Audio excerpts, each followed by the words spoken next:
It's funny that there are so many Stephen King books that I still need to read, but for some reason I'm still wanting to desperately reread the ones that I've already read. Hi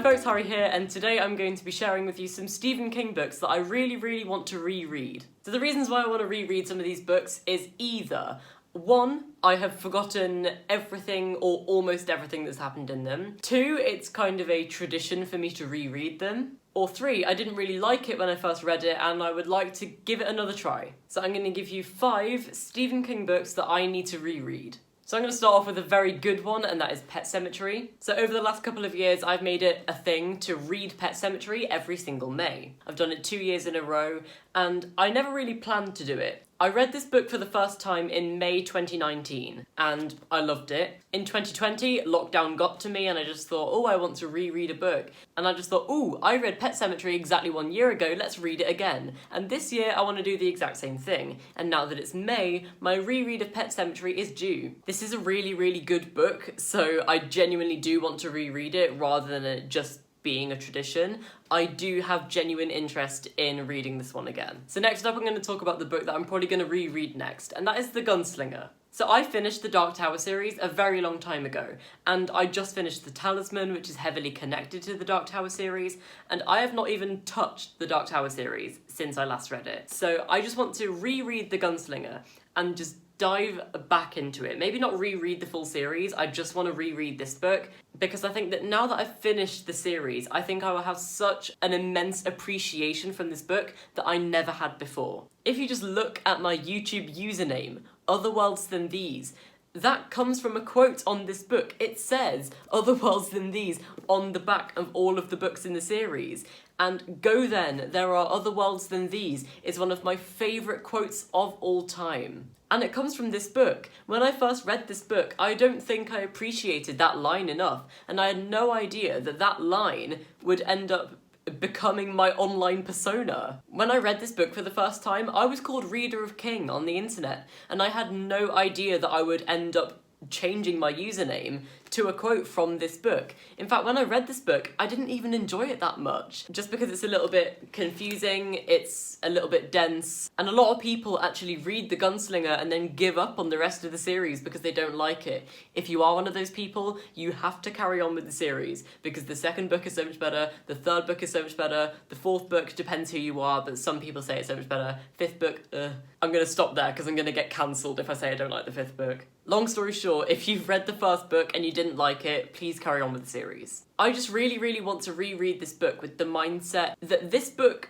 sprouted my favourite quote of all time. And I think it would be really interesting for me to see the quotes that have been scattered throughout the series appear in this book for the very first time. Because obviously when you read this book for the first time, you don't think, oh, this quote is going to appear in the next few books. You just don't think that. So I really want to go into this book with that mindset, and I think I would appreciate it so much more. In fact, after I finish my reread of The Gunslinger, I'm going to do a Dark Tower ranking. This is something that's been heavily requested for me to do. I'm going to rank all of the Dark Tower series from worst to best, and at the moment, The Gunslinger will probably be at the bottom. So I'm going to reread it, and hopefully when I've finished it, I will come out of it with a newfound appreciation for it.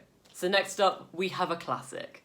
We've got It. So It was the first Stephen King book that I ever read. I think I read it in January 2019, and I haven't touched it since. It's been almost 2.5 years since I read the story that sparked my love for Stephen King. So I first read this book when I was 12, I am now 15, and I just think with more life experience, with more reading experience, with more Stephen King experience, I think that just like The Gunslinger, I will have a massive amount of appreciation for this book that I didn't have when I first read it. Right, I'm going to make this one quick because I don't have too much to say about it, but this one's The Dead Zone. I read The Dead Zone a very long time ago. I think I was 13. And to be honest, I don't remember much about this book.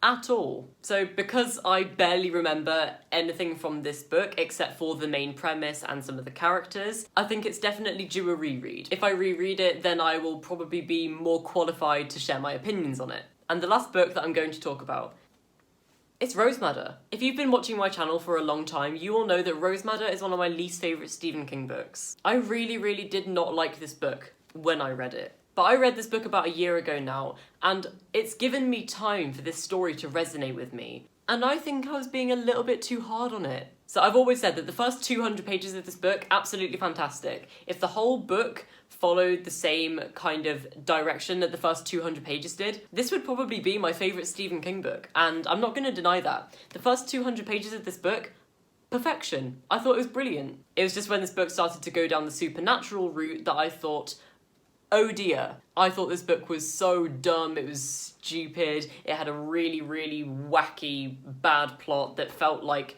cocaine-fueled King, even though he hadn't even touched coke for about a decade when he wrote this. And I always had the mindset of, oh, why did he have to add in supernatural crap? And I still think that this book would have done better if it didn't have supernatural crap. But I think now that I'm expecting supernatural crap going into this book, then I won't be as disappointed when I get to the supernatural crap. King has shown to us multiple times in the past that he is good with supernatural horror, so I think I'm just going to trust him and just go back into this book at some point. I don't know when, because I've still got that lingering feeling of, ooh, I didn't like this book, I don't really want to reread it. But I genuinely believe that if I reread this book, I will come out of it with a newfound appreciation and just general enjoyment. I think this book has the potential to make me fall in love with it. Okay, so those are the Stephen King books that I really, really want to reread. Let me know if you've read any of these books or how many times you've read any of these books, because I'd say apart from Rose Madder, these are some of Stephen King's most famous books. So let me know what you think of them in the comments down below.